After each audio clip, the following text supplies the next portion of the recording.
So, paano ko nga ba itong mga kadaba ginawa? Napakadali lang yung mga kadaba ng pag-edit niya. Kung gusto nyo malaman kadaba, nako, samahan nyo ako sa pag-edit. Tara! I-click mo na yung CapCut.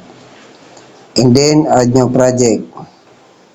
And then, hanapin natin yung clip na ginawa ko. Siyempre, kailangan yung mga kadaba, di ba? Ito na yung mga kadaba. Add. Then, pag na-add ng mga kadaba, at siyempre, kailangan natin tanggalin yung mga sobra-sobra yung mga kadaba. Tanggalin natin yung mga sobra-sobra. Kailangan yung mga kadaba. Dito tayo magsisimula mga kadaba. Yan, dandahanin natin kung saan siya naghapihap ng kanyang buhok. Doon tayo magsimula dito. Halimbawa, itong mga kadaba. Click mo lang yan and then split. Click mo yung nasa unahan and then delete. Then pag na-delete na, punta lang tayo doon sa unahan kung saan siya nagbaba ng kamay. And then, i-touch, split.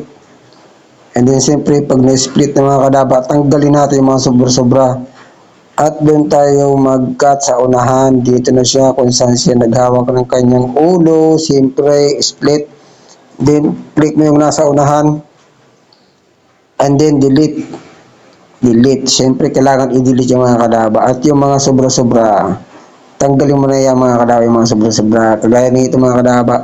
Split. Then, delete. Yan. Ganun lang mga kadaba. Napakadali lang yung mga kadaba.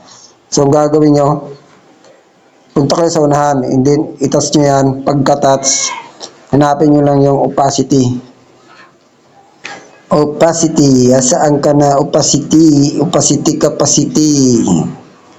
Ayan si opacity mga kadaba. And then, siyempre mga kadaba, lagyan natin ng chroma key. And then, pag nalagyan nyo ng chroma key mga kadaba, ang gagawin nyo, i-drag nyo lang yan paunahan. And then, punta naman kayo dyan sa unahan. Ganyan lang mga kadaba.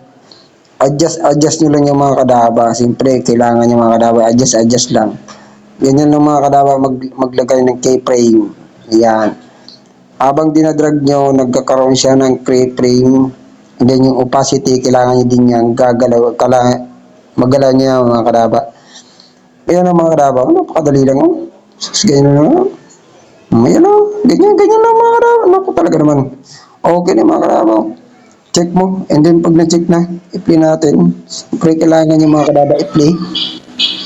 Diba? Biglang nawala. Napakalupit, diba mga kadaba? Dahil lang kasimple. Naku talaga naman matindi. And then click mo lang yung 1080p.